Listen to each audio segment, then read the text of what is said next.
Shalom, welcome to the Jewish View. My name is Rabbi Nachman Simon with the Chabad House of Delmar, together with my co-host, Mark Ronich of Statewide News Service. That's me. TakePhilly.com. And now, columnist for the Jewish Press. Well, yes, and I'm having a lot of fun with all three assignments, and the column in the Jewish Press is called Albany Beat, and I talk about how government relates to the Jewish community or doesn't, as the case may be. Now, someone who does relate to the Jewish community is our guest today. He is the town of New Scotland supervisor, Doug LaGrange. So welcome to the Jewish View. It's great to have you here. Oh, thank you very much. So we're practically neighbors. I live in Delmar and you're in New Scotland, so we're next door neighbors. You're so close to being in a great town. A greater town. No. Yeah, there you go. You have so many things going on in New Scotland. I sat in on one of your, oh, by the way, I have to tell you this. This is our 3rd year anniversary today. Oh, very nice. And you are our 370th guest in 3 years at Channel Albany on the Albany Public Library studio. So, welcome to that. Well, I hope I don't disappoint. No, you definitely won't. Congratulations. Thank you. They gave you a little treat. And I gave you a little That- treat. We're going to have a little, this is instead of a cake, we're going to have a little cookie celebration. Okay. No l'chaim. You'd think Mark would bring a l'chaim No. for a kiddush. Make a little kiddush. There you go. Very good. And we should have another sweet year doing another 120 shows. Excellent. Maybe that's it, 120. See, I knew I'd get a 120 in there somewhere. As long as we live till 120. That's right. So I came to one of your town board meetings, Yeah. and people are upset that there's going to be some business that's going to be along Route 85 or with trucks coming through, breaking up the road, having more wear and tear on the road. I mean, noise. I mean, they were coming up and creating such scenarios that I just really couldn't believe that they were talking about New Scotland. Many things are fear of the unknown.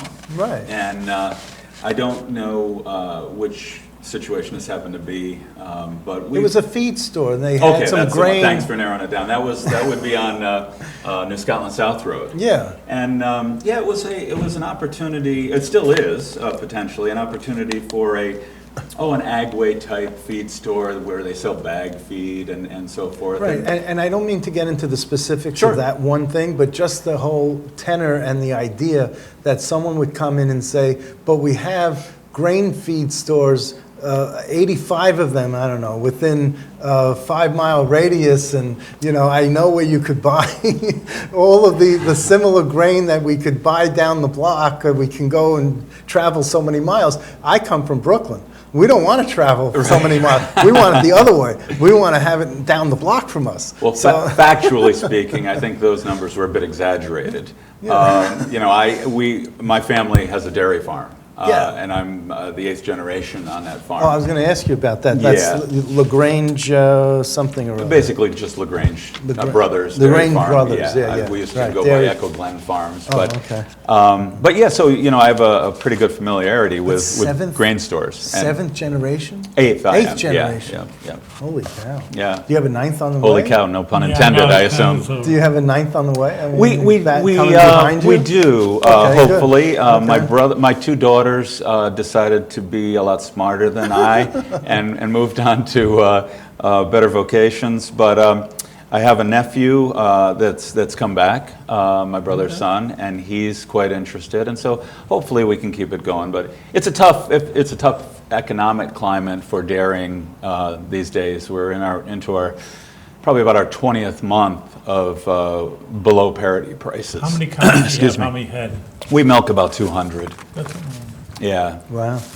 And so it's hard to be a farmer. That's the thing. All these big conglomerates are really buying up these small farms. It's hard to be a small farmer. To an extent, yeah. But there's still a place, and there's still the greater majority of farms, dairy farms, speaking of, across the nation, are small, as you might say, family farms. But now that the younger generation is getting into it, and we have all this technology, it's amazing how much more efficient a farm could be. Oh, certainly. And we've had to become more and more efficient through the years. Computers milk the cows now. if you invest in that type of situation, you know, they call it robotic, but you're talking a $250,000 per unit. But they analyze, these machines analyze the microbes and Oh, sure. all the disease, if there's disease in there or if it's healthy or whatever. Mm-hmm. I mean, there's so much minutia that you could find out about milk that I just want to drink it. Well, but you want to drink it safely. You want to drink Healthy. good, healthy, Right, healthy cow milk, I guess you'd say, and that's where we come in and do the best job we can to So provide $250,000 doesn't seem like a whole lot. You take out a loan, you pay it back over 30 years. It's not such a big deal. It's But when prices are below parity for 20 months, it makes it hard to pay back loans. all right. But you have so many good times. I'm sure that they put up some. Anyhow, I don't. Yeah, we could go into Mark's the report. He's already telling you how to be a dairy farmer. that statement is similar to we have 80-some, I know. close feed stores or whatever it was. So let's go back to to that type of Sure, example. yeah. I mean, there was one guy after the meeting that I was at that said, if we ever had a good water source, we would become like Colony and I'd move out.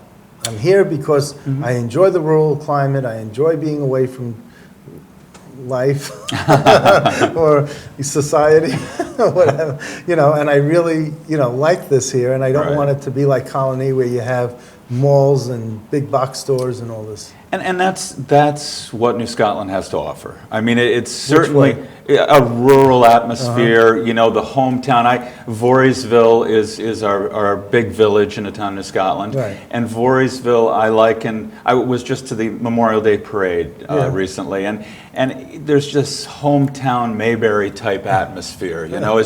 It's everybody knows everybody. It's comfortable. We have. That's one of our good school systems, Voorheesville.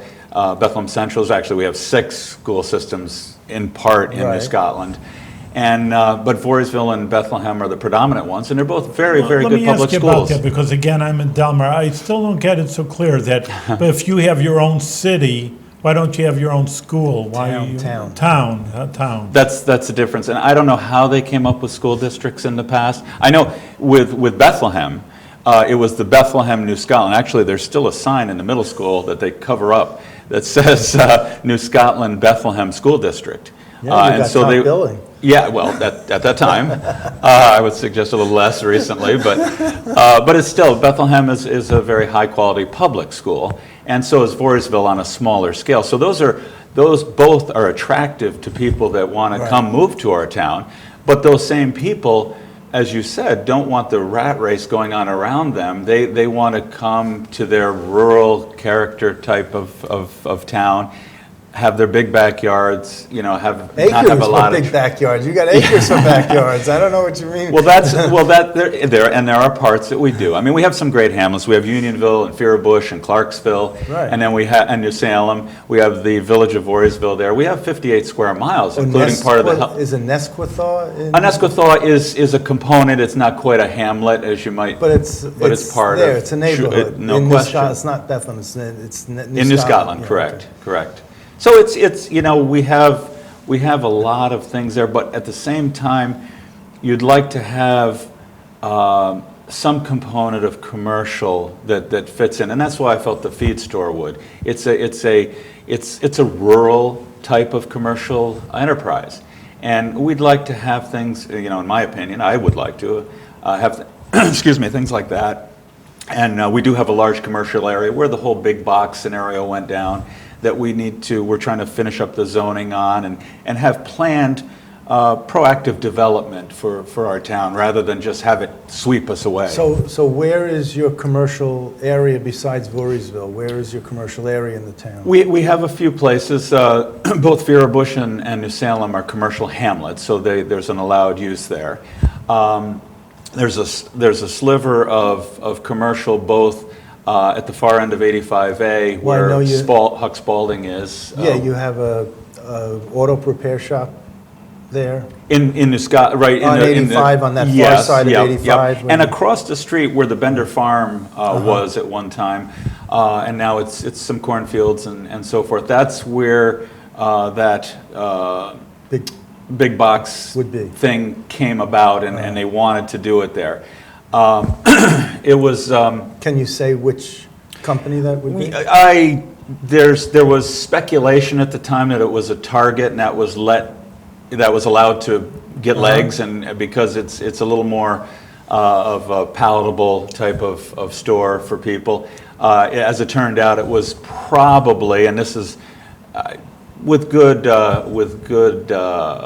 facts behind it, I think. Was probably going to be a Walmart Supercenter, and the Walmart in Delmar, down in Glenmont, would have been closed down because they were just about to reach their 10-year tax abatement, and they were getting pretty run down. And but once they weren't a Supercenter, as you might remember at the time, they were just a standard Walmart. And so, as I understand it, they were hoping to move to New Scotland, build a whole new Supercenter, and then we'd have an empty shell in Glenmont. Well, for the Bethlehem police, that would be a godsend because they'd have to lay people off. Because some police, but yes, you're right. Had to hire people because of that. Correct. I mean, correct. And now you would be saddled with whatever crime that they were, and Sure. you don't have a very big police force. And that's not necessarily a reflection of Walmart, but of that type of big box that tends to bring in a lot of people, regardless of culture. And there's no mass transit over in that part. There is one bus line that comes out and over, and I'm sure that would be developed to a greater extent if there was that type of enterprise. Are you glad it's not? Are you glad it But was they shot just down? voted it again. It's died. Well, that was something that actually it changed the political dynamics in New Scotland quite a bit. In what way? Well, there was a group who might have been called your old school Democratic people and your old school Republican people that were always at odds and fighting the usual political battles. Sure. And it seems like a small group of them joined together to be pro-big box in a sense, and they crafted a property rights argument, towards that. And then there was a giant groundswell of folks, including myself. It was interesting because Supervisor Tom Dolan preceded me for the last 8 years, and he and I. And you were on the town board. Yes, I was on the town board for 10 years. And deputy supervisor. Under two supervisors, both Mr. Clark and Tom Dolan. Right. But that was primarily because Tom and I got together and said, look, this is not good for the town of New Scotland, this type of thing. And it primarily didn't, it didn't parallel what the comprehensive plan said. And our zoning code is supposed to do that. It's supposed to implement. It's kind of like the Declaration of Independence was the grand view, and the Constitution was a codification into law. That's what a comprehensive plan is. That's the grand view that's been developed by the town through a lot of public hearings and so forth, and then you codify it with a zoning code. Well, the zoning code didn't reflect what the comprehensive plan said, but that's very hard to put on a political sign. Instead, it was big box, no big box, and that's what it came down to. So you were against the big box? Yes, right from the start, and so was Tom. But you were in favor of this feed store? At this point, yeah, this is, again, several years later, but yes. At this time? Okay. I was. I think.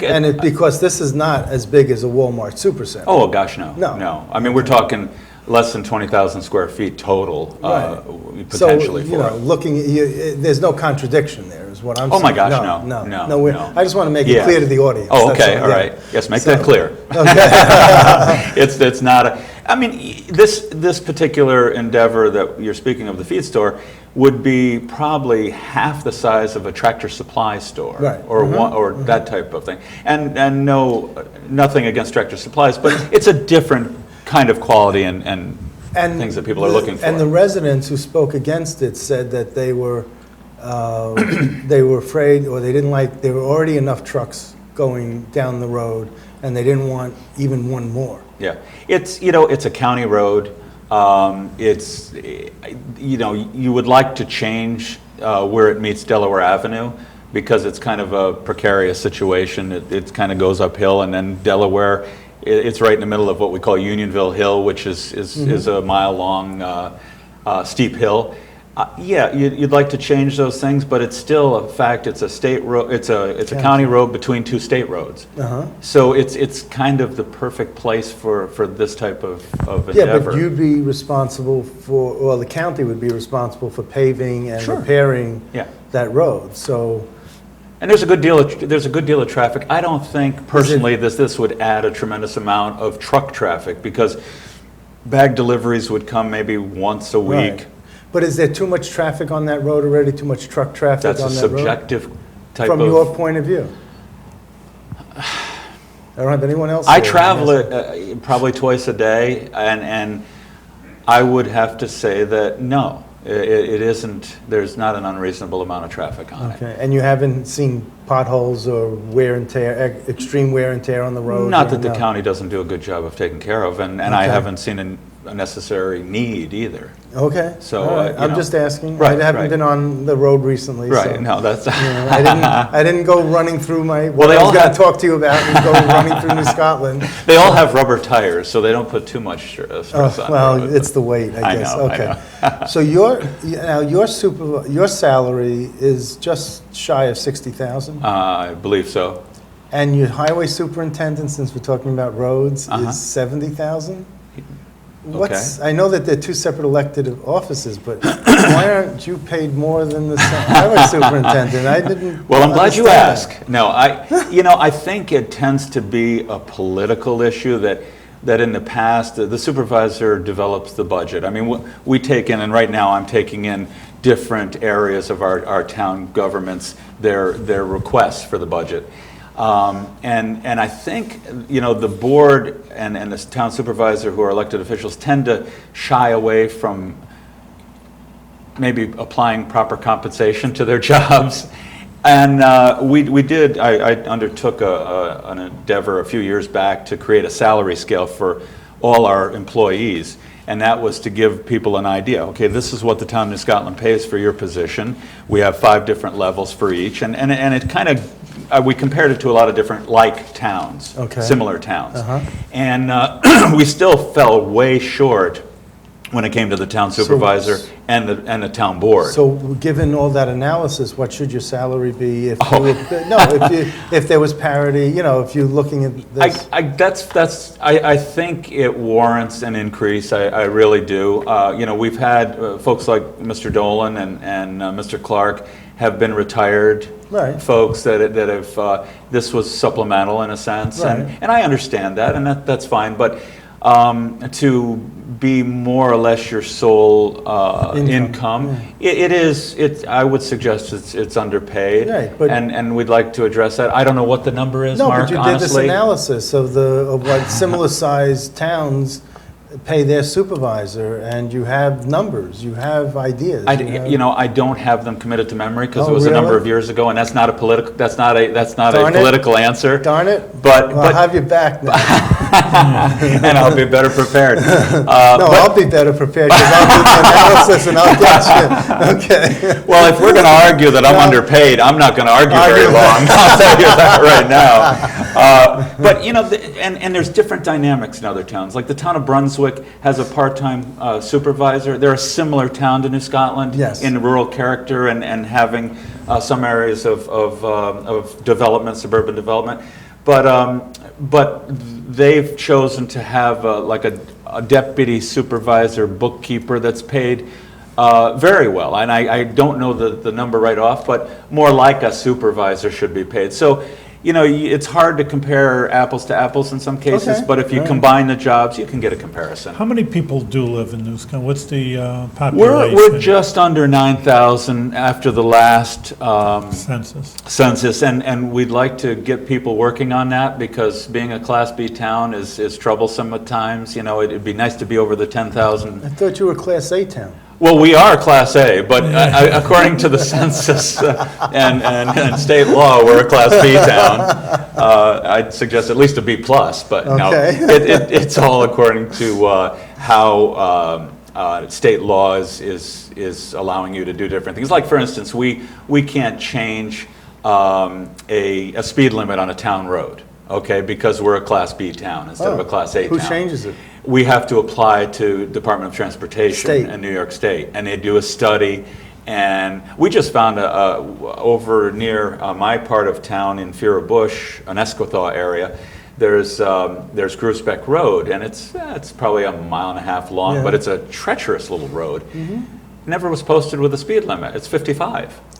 Yeah, and so the folks there, well, I never knew it, and none of us really did. You know, can't it's go always 55. road, It's too of course wide. not. No, Right. Unless you're going to go off the road. Like, So we you know. petitioned the state, and I believe we got an answer back in March, maybe after a couple of months, that said we could change it to 35. Well, we have all the signs ready. We're still awaiting the confirmation letter that says, okay, you can put your signs up. So in a Well, sense, why it's, can't you just do it and then let the paperwork catch up? that's a good question for the next state rep you have sitting here. It's just the way it is, Okay. and we follow up and try to address that, but it's a problem. All right, so I wanted to ask you, how are your water issues in New Scotland? Are you low on water? Do you have a sufficient amount of water? Given that it's a farming community, water is very important, but I know with development, it's, if you don't have the best water system Oh, or public water system, you're not going to be encouraging a whole lot of economic development, but just enough, so. I would love to give you an answer that would be under the 30 minutes we had to start the show. But again, as I said earlier, it's all in your perspective. Because we don't have a really big source. Actually, Bethlehem has a reservoir in New Scotland that services. That's I was going to actually Yeah. ask. So I was going to let you speak, and then I was just going to ask that we have an incredible big reservoir, and I don't know why next door, Yeah. which again, New Scotland is next door. Oh, sure. Why there should even be a problem there. Well, your reservoir is in New Scotland, Yes. and that was from my, ancestors way back. Back 4 generations. Yes, and there's a whole story behind that, and it wasn't as misguided a decision as you might think No, today. but that's how you got top billing on the school. Yeah, maybe. But we do have a source of water that we supply the hamlet of Clarksville with, and that's over just down the road from our farm, and we have some pretty big wells there. They can supply a certain amount. We have some wells just on the edge of the village of Voorheesville in what we call the Northeast Water District that supply that area, and So they're kind of is- limited. Kensington Woods is a Missoula development that's going in on Hilton Road, and there's a good quantity of water there. But until we see their build out of upwards of 170 homes, we don't know how the drawdown will be there. Initial estimates are almost unlimited, but we just don't know until we tap into it. Okay. We buy a good deal of our water from the town of Bethlehem, and so it goes from New Scotland to Bethlehem, back to New Scotland. Really, that's how they Yeah. type in it. And I got to ask you, since you mentioned Hilton Road, the Hilton barn, Ah, yes, you had to move this barn, right? yes, yeah. And why, and where did it go, and what's happening with this Hilton barn? It was. I mean, I know it's uniquely built, right? The architecture is tremendous. Yes. The inside of it. It's almost, pardon the expression, cathedral-like on the inside. It's tremendous. It really is. It's an architectural wonder in that sense. It's the largest barn of its kind in Albany County, maybe even further. It's tremendous.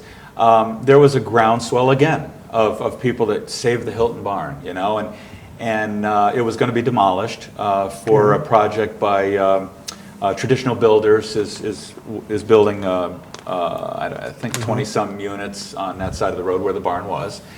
And again, there was a groundswell of people, and we saw an opportunity that if we were to move it, that we could incorporate it into the Albany County Rail Trail, which is grown tremendously, and possibly through different grant opportunities and other things, we can create another town park there that's easily accessible and incorporate some economic development in the barn itself. Growing up on your farm, did you ever think you'd have a discussion about moving the barn across the road? And actually, the same guy that built the Hilton barn built our barn after it burned back in around 1915 or so, something like that. And ours is smaller. That Is it type. cathedral-like? It really Yours? It really is, not to the extent of the Oh. Hilton barn, but Okay. it is.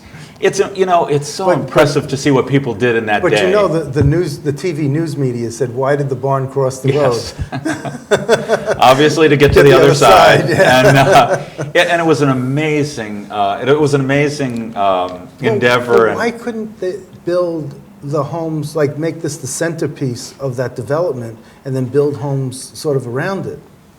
I guess you'd have to ask Ask the the builder. developer? Yeah. You didn't ask the developer. I didn't, and there's a point of private property issues and what everybody wants, and so you struggle with that, and you try to walk that tightrope of not, interfering in private property rights. And they owned the barn. They bought it from Oh, they bought it to destroy it? they bought the property. Yeah. And so No, they do that in Brooklyn. They buy these Oh, homes, I they know. destroy them and build 3-story They homes. did, we do it everywhere. Okay. But in this instance, I will give them a lot of credit because both Colony Country Club partners who were part of that sale and Joe Lucarelli and Traditional Builders, they gave us the opportunity to move it. Okay, so let me ask you, let me switch topics in the last few minutes we have. Sure. When I always remember New Scotland, first of all, it's the only landlocked town in the county. Every other town in the county either has a water, is bordered by a water, or it's bordered by another county, or it's bordered by, another municipality that is from another county. Okay, so you are bordered by only Albany County towns. So no matter where you want to go, if you want to go cross county, you got to go through the town of New Scotland. You could put Yes. tolls up on either side of your town. Yes. And if you want to go from one end We'll to see. the other. We'll see how the budget goes, and that might be a good suggestion. Well, I'm anti-tolls, but that's, I was just teasing. Well, we But- have but such I've great al- resources in our town too that people come to see.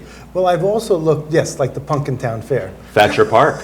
That's your Too. park. Thatcher Park's part of the town of Thatcher Scotland. Park is, yes, but the Pumpkin Town The Fair. Pumpkin Town Fair is great. I We have a lot of good I events. didn't know what the heck was going on. I thought the Munchkins were back. Because everything is so small and all the buildings and Yeah. everything is miniature. Like, I didn't know what was going on when I went by there. The New Salem Fire Department does a great job with that every year. Okay, not much else going on to build this. Okay, so anyhow. Community spirit, Okay. all like the Memorial Day Parade in Voorheesville. Okay, so, teasing. Boy, you're rough on me, on our town. So I just always looked at New Scotland as being a third Democrat, a third Republican, and a third blank, meaning not belonging to any party. Or Within the 10 smaller parties in the sense of conservative independence and so Well, forth. within 10 votes, within 10 That was the voters, case probably 10 years or so ago. but not now.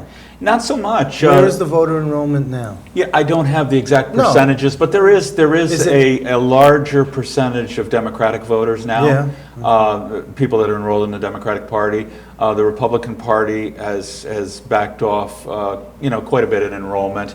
And, I think the others, so to speak, are probably about the same as where they Yeah. were. But it seems like the Democratic enrollment has grown in the Wow. last 10 years. So is that because of an influx of Democrats moving into the town, or people switching from Republican to Democrat?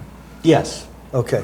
A little of both, Okay, probably. so now- But I think there's been an influx, of people who probably are pre-registered Democratic. So you're enrolled with the Independence Party? Yes, And you're yeah. a member of the County Independence Party? Yes, I'm on the executive committee. for Committee of the correct. Independence Party? Right. Okay. So if you want the Independence Party vote, you're a good guy to know. But what were you before an Independence? Before I was a Independence? registered Republican. You were? Yeah, yeah, Enrolled yeah. Republican. You registered to vote, you enroll in a party. Fred Field taught me that. Okay, well, So- Fred knows more than so- I do. I So enrolled in a party, you yes, enrolled- yes. So you were enrolled Republican? Yeah, I mean, at 18, I think we all kind of That have was the someone thing to approach do. us and they say, here, That's right. we want you. But why didn't you go Democratic? Why'd you switch to Independence Party? I think folks are a little too heavy into their parties at times. They're true. blinded by their parties. That's true. And though I probably since 18, I've missed one election, Right. and I don't think I've ever voted a straight ticket, Right. a straight line, Sure. you know? I've always been one to, especially locally, I've always been one to get the best person for the best. When I first ran, I never thought I'd be into this, you know, this government situation, local government. I never thought they asked me to be on the planning board, and so I did my research. I decided to be on the planning board. I was there for 4 years. 2 years into it, the Republican committee asked me to run for town board. I ran and lost by 22 votes. But then I was intrigued by how the things were working. I thought maybe I can help. You know, as a business person, maybe I can help with town government. I ran again, and I've done well since. And I really am humbled by the election results because of that. But when the situation came with the big box, I was asked by the Republican committee to run again for my council seat, you know, for re-election. And I said, you know, certainly, you know, I plan to, and I want to, and I said, there's this issue coming. And 2 years earlier, I ran against Tom Dolan, not because I was ready. I wasn't ready to be supervisor, but they really asked me to get out and do that. So this time they asked me to run again. I lost to him by 35 votes, and they asked me to run again, and I said yes, and they voted 15-0 on the committee to have me run. And next thing I knew, they decided to primary me. And it was all over the big box issue. The Republican committee decided to primary you. After they unanimously selected me to run. And who was it who primaried you? I think, well, it's 4 for 2 seats in a sense. And so it was a nice person, Roz Robinson was her name, is her name. Yeah. And they decided, so I had to step away from the Republican committee. Okay. And then when they decided they didn't want me back, I said, well, you know, I don't care what I'm registered per se. You know, this is about what's best for the town of New Scotland. Enrolled. Yeah, well, that was a thought, but I thought I could. No, you. Enrolled, I'm sorry, That's yes. right. Yes. Okay.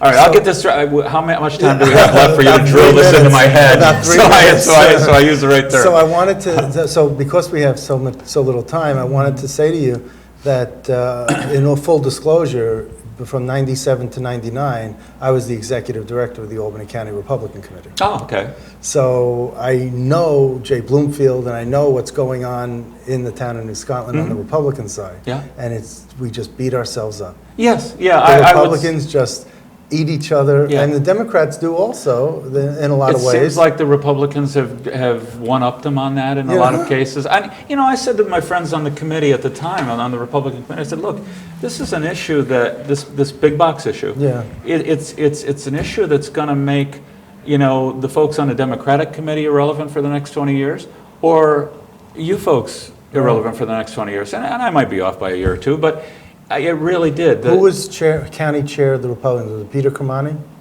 I believe so. If it wasn't Mr. Graziano at that point. I see. Early on, it was Mr. Kermani. Kermani, yeah. He destroyed the party. Oh, I can't make that evaluation. I don't know. I am flat Okay. out, not a problem. It's Yeah. just, you know, you saw under his leadership, so-called leadership, you know, Bethlehem, Guilderland, and Colony all fall Democrats. Okay. On the town board, what's the split? Right now, there's one Independence Party member. You. Enrolled. You. Yes. Yes. Let's see. Lori Tonique, I believe, is a Democrat. Adam Greenberg is enrolled, Democratic. Bill Hennessy is too. I think all 4 of my party. Yeah. And that was always either a mix or it was Republican. Yeah. When I was from 97 to 99, it was just amazing how strong the Republican Party used to be. Yeah. And then once we got past New Scotland into the hill towns, it was all Democrats. We couldn't really win ourselves out of a paper bag. Or Democrats or Democrats? Republicans Oh, really? In the couldn't hill get out towns? of- No kidding. The hill towns were all Democrat. Interesting. Yeah. It was Listen, amazing. Mark, we're out of time. We're having are a good not. time. We We're are not. overtime. Oh, I hope no. you get paid extra. But in Well- any case, you're doing great work and keep on doing it with success and with good health. We You try know, hard, and I thank you for that. That's a great story about the party affiliations and all that. Yeah, I well- really thank you for that insight. I really appreciate that. It's interesting. Continued success. Thank you very much. I appreciate it.